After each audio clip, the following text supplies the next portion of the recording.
last game we're going to discuss, Mo, on to Atlanta and Arizona. Total in this game, another low one, but still a bit higher than the first two we discussed. Around 43 and a half with Kyler Murray back under center for the first time all season for the Cardinals. But Atlanta has stayed steady at around a 1.5 point road favorite. So how are you betting this mediocre late afternoon game, kind of similar to Washington and Seattle, but a little bit worse? Yeah, I think it's interesting when you look at this number because it seems to be pricing in that like Kyler Murray is just going to be good to go and he's just like, fine, whatever. This is just like plug in 2022 Kyler Murray. I think that's probably pretty optimistic when you look at kind of the timeline. I didn't look at exactly when he came back from or when he hurt himself initially, but I think we're looking at like less than a year since he tore his ACL. I think probably he's not going to be looking 100%.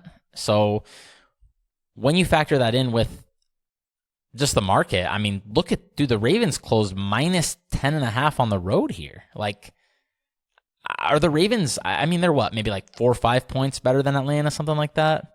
So how much is rusty Kyler Murray worth over Josh Dobbs? I mean, I don't think it's going to be like 5 points. So I kind of think if Kyler's running for his life in this game off maybe a bum knee, I don't know if you want to say a bum knee, but maybe not a 100% knee, and against a team that's, because Atlanta's third in pressure rate, like they're getting to the quarterback, and I know they don't have Grady Jarrett, but this is still an overall above average pass rush, and you have a really bad Arizona offensive line that's like not good in the first place, and now multiple injuries. I don't like this situation very much for the Cardinals. They're still an atrocious team. I mean,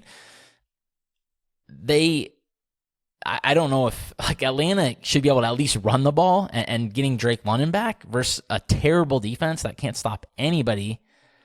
I don't know, man. I just don't like this situation. We've seen Kyler Murray struggle at times playing catch up. He's definitely a little better when he's not forcing it. And so if he is in this spot, I think I could see Atlanta winning this game. I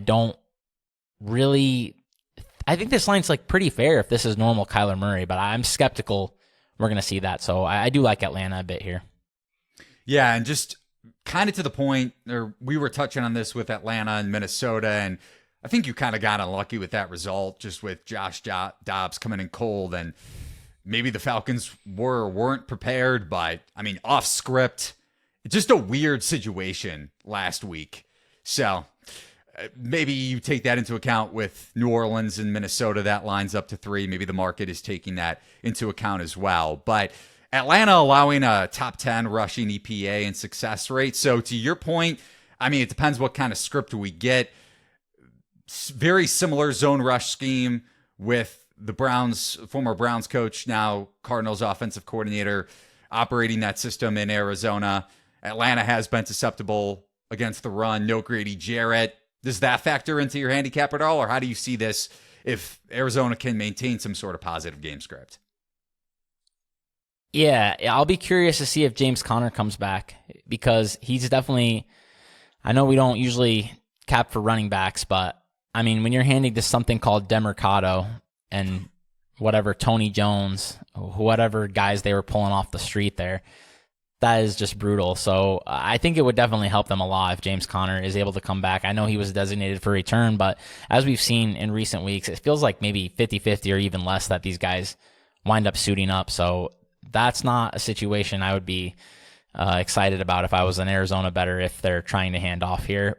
So yeah, I'm just not feeling like the market is properly pricing a rusty Kyler Murray and how bad this Arizona team. Like, they should be 0-8. If Dallas just showed up for that game, this team wouldn't have a single win.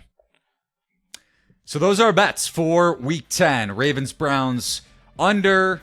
We got the Steelers, Commanders, and Falcons.